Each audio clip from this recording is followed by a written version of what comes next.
Anthony Freed again, continuing to talk to the most interesting people at RSA Conference 2024, and ran into another old colleague here, Greg Silberman. Greg, how you doing? Hey, Anthony, doing great. It's been 8 years now? I know, right? Something like that, from silence to BlackBerry to, for me, a trip to Zoom for some of the most interesting years of the pandemic. And now recently have returned back to private practice. So it's good to see you and up here. Lawyers, guns, and money. So we got one in the room. We got one in the, well, yeah, hopefully. That's, so I've gone back to private practice now. So I'm at Kilpatrick and down in Menlo Park doing primarily privacy. You can't even work. remember all the names. Oh, no, I can. It's still, Okay. So we just started a conversation before we started rolling the camera. And I said, wait, hold. We got to get this one on camera, bring you up here. We started talking about, okay, now we've worked with artificial intelligence, machine learning, and products and stuff for this last 15, 20 years. But now something else happened in like 2021, was it? 2022, it became the public ideal. So, everybody's now, like if you go walk the floor, I just got back from there. Every single vendor almost has AI slapped on the side of it. Or, some of them slightly more sophisticated, they'll say machine learning, but you'll see AI everywhere. And the change that we've seen has been that in 2022, we had OpenAI with ChatGPT go live to the public. And this caught a lot of people by surprise.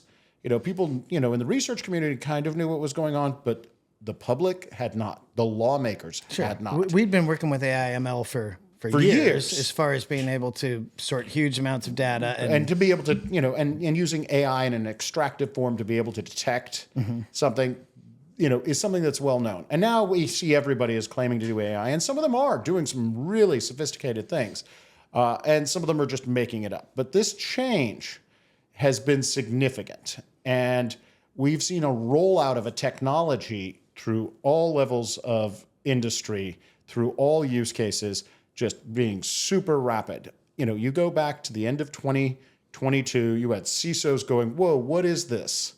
And basically putting the brakes on. Yeah, because this is a whole different animal, right? Yep, completely different. Generative and it's not something that you're making. It's not something, an application within your product. It's its own product out there that you can then go reach out and grab and use with. And use and integrate into your product, or maybe you hand some assignment to a third-party service provider and they take it and they're using AI. And you might not even know. And you may not know about it with your data. And what we've seen now is this phenomenal explosion of AI being crammed into everything, just as you've seen other technologies become hot for the minute, and you'll see them applied, whether they made sense or not. How many things got put on the blockchain that didn't need to be put on the blockchain.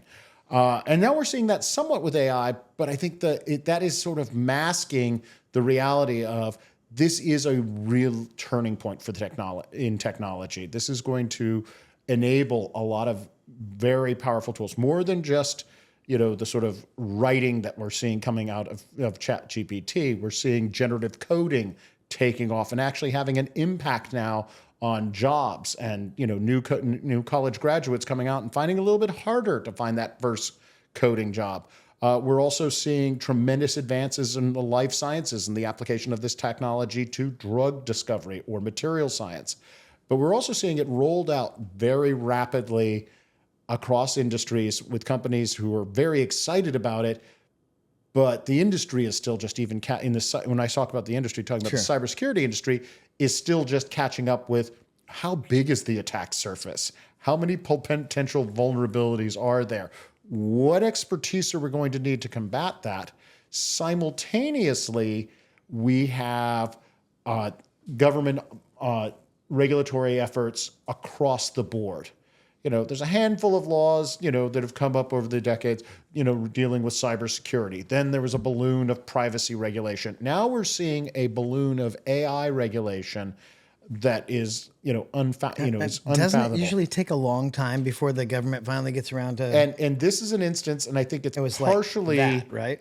due to the fact that it has clearly so many implications, whether it's to intellectual property law, or to security, or to privacy, across the board, or risks to individuals in the employment sense. Sure.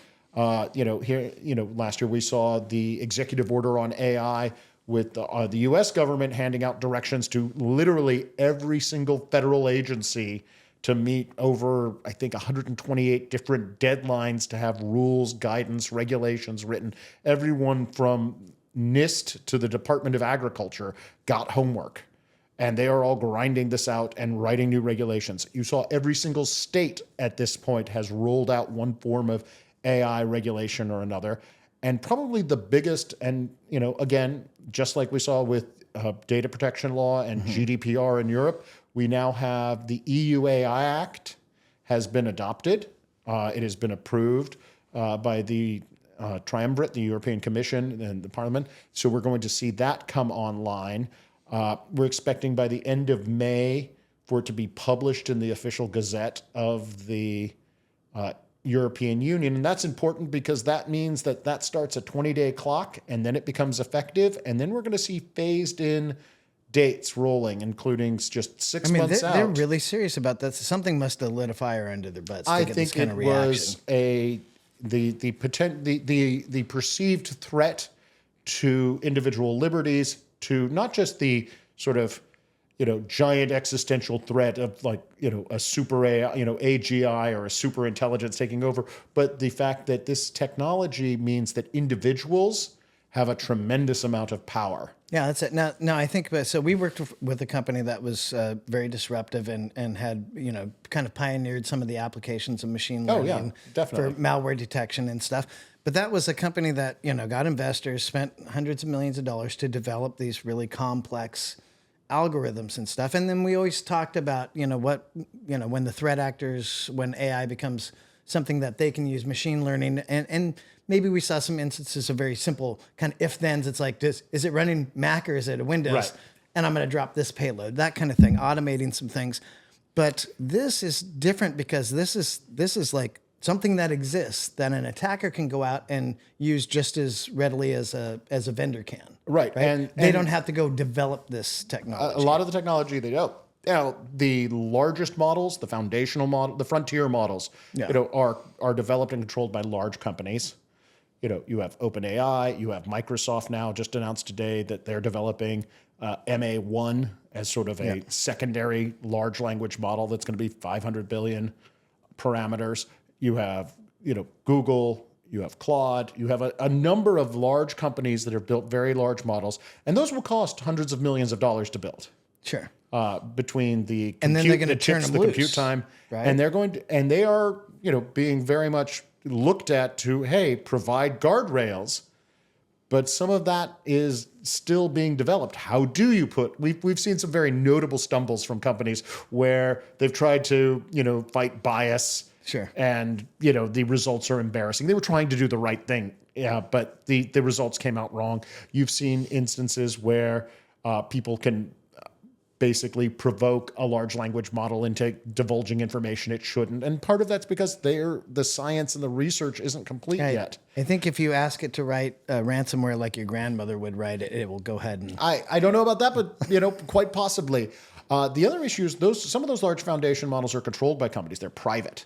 Yeah. But then we now have this whole world of open source technologies as well, where people can download, cutting edge LLMs, whether it's, someone going to Hugging Face or TensorFlow Barn, there are hundreds of thousands of LLMs available for download. There are large sets of training data available. Just as quickly as the legitimate companies have started implementing this technology, so have the threat actors now. And the threat actors now have access to some of this tech. And we're starting to see evidence, and I'm sure you've had other people come on the show who've talked about this, of technologies utilizing the, LLMs for these purposes. And so I think a lot of that is the reason that you're seeing this sort of flood of government regulation. And as I was starting to talk about the EU AI Act, that one's going to be critical because that's going to sort of generate a wall between Europe as a market, the US as a market. China has rolled out its own regulations, and you're starting to see other countries roll out regulations that are dealing with, if you have a big model, you have to register it. If you have a tool that provides security or safety for some technology that whether it's infrastructure, communications, aviation safety, If your tool uses AI and provides security, that's going to come under regulation differently in Europe than it is in the United States. And so this is going to create an entire regime where companies are going to have to figure out, well, what am I going to have to do in order to comply with the law, and how am I going to document that? Well, that's it. Doesn't regulation typically stifle emerging technologies and stuff? And it becomes something else that has to be done. Yeah. And so it's not necessarily stifling. It's just extra work that you're going to have to undertake. well, You're going to have I to remember them saying GDPR was going to just wipe out the European economy, right? Right, It's and just it was clearly does crazy. not. Yeah.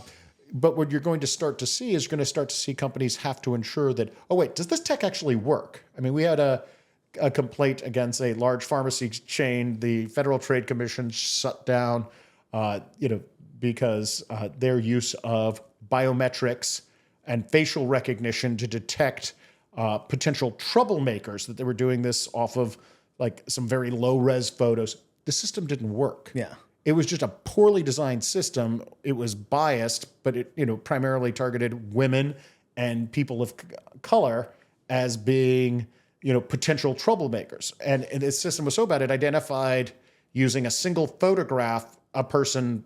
It misidentified over 1,000 people as being a single potential risk factor individual. And I think that was sort of an example of just like poorly developed, poorly designed technology that was, rolled out too fast. I think that's what we're going to see a lot of. And I think there's going to be an accountability. The regulations are going to drive accountability for that, but also accountability for be transparent, make sure that it works, make sure that there is, you've at least you've taken some steps and can show how are you accounting for bias.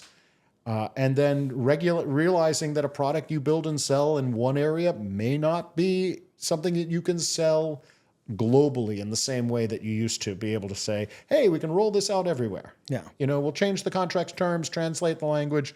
No, you're going to have to tell, European customers, where did you get your training data from? You're going to have to get consents. Wow. And different steps are going to have to be taken. And it's, for the security industry in particular, I think it's going to be a time where they're going to have to start paying attention, because things like biometric identification is considered high-risk use of AI in the EU. And that is an area that is going to be subject to a lot of additional requirements. There's going to be some technologies that the EU has just flat out said prohibited. So things like emotion recognition, emotional AI, there's going to be, a thin line between what is going to be considered high risk and what they're going to just flat out prohibit. Use of AI for real-time facial recognition and scanning in public, prohibited with some exemptions. Now, how are they going to deal with unsupervised learning in some of these systems when you're talking about you're going to have to be able to demonstrate where your training data came from? But when it's coming from live data fly, and it's coming from it's learning in the field, I think that's going to be a real difficulty. And I think we're going to see a lot of regulatory questions come up. And this is just one example of a regulation that's been implemented in Europe that is also going to have a lot of rulemaking taking place over the next 2 years. So really the fast clock starts probably in June. 6 months, all of those prohibited forms of AI will be under scrutiny and subject to potential enforcement. When we get to the 24 months, there's going to be a lot more read in, including half of the high risk. And at the 36 month, there's like there's a final group that they're going to be read in. But in 3 years from this summer, you're going to see a whole new world of AI regulation in Europe. And that's going to drive a lot of other regulations globally. Sure, that's lightning speed for government taking action on something. They've been working on it for a while, but its timed implementation is going fast. I mean, right now, here in California, we're seeing a proposed bill that is going to require the manufacturers of the so-called frontier models, the largest, most powerful models, to register them and be potentially liable for damage they do. Now, it's just a proposed bill. We'll see whatever happens to it. There's no guarantee that it's going to actually ever become law, but we're seeing examples of this around the country and around the world. Now, if you're a third party using some of these models that are available to use and stuff, what kind of risks are you putting your organization at, and what kind of precautions you got to take from being that you're a corporate counsel? Yeah, from legal standpoint, I think know where your goods are coming from. Know where you're sourcing your product from. Have an idea. Even if you're using open source, is it coming from a well-known, trustworthy source? If it's understand where you're utilizing that technology. If there's a problem with this, what's the worst thing that can happen? If you're using this to help people, to point consumers and potential customers to different locations on your website and give them a summary of something, but then hand them, the brochure or materials, lower risk. If you're using this to negotiate prices for an airline ticket, well, we've already seen, Air Canada get whacked with having to, meet a price that a AI chatbot, had offered a discount when no such discount was available. You're going to see mild things like that, but gee, on balance, is it worth it? Yeah, because maybe 95% it answers the question correctly. Do you think this is going to create like a new class of indemnification? 100%. You're going to see people asking for all sorts of indemnifications. Like AI insurance? AI insurance. I think that actually has been proposed as a solution in many instances for, how are we going to handle, like whether it's autonomous vehicles? It's just like you're going to have an insurance that rides with it. If you're using the autonomous function, there's going to be insurance for that. If you're seeing this now with some of the higher end creative tools that have embedded diffusion models to be able to do image generation. Some of them are saying, hey, we'll indemnify you because we're, basically standing behind the source of the data that we use to train this model. How are they even going to quantify this risk, right? And it's basically they're putting limited indemnifications. They're going to be tough to meet, but there's going to be, it's necessary if people are going to use it in a corporate environment. I mean, for some of this, people are, going to look at this and go, well, I'm going to use the AI anyway. So, okay, how do I get protections for this? But going back to what you're asking your question, what do you do if you're, a company is rolling this out? You have to take that step beyond sort of copying some other company's AI principles and say, we'll do no harm, or we're going to protect humans from the machine. You're going to need to actually focus on understanding what AI you have, what AI are you developing, where are you using it, how is it being used, thinking about, well, what are the risks case? What if it gives bad advice here? If you're giving bad advice on, a potential troubleshooting for why your television isn't working properly or why you're getting little lines down the screen of your monitor, not great user experience, but not terrible. Yeah. It's not a horrifying incident. If you're giving a wrong medical diagnosis, I was just going to say that. I can just see this being a teledoctor's thing is taken off and it's going to be AI driven. And we've seen this before. This sort of this current sort of renaissance of large language models and GPTs. We saw this with other technologies being rolled out for diagnostics and the ability of using machine learning to detect cancer very early in radiographs.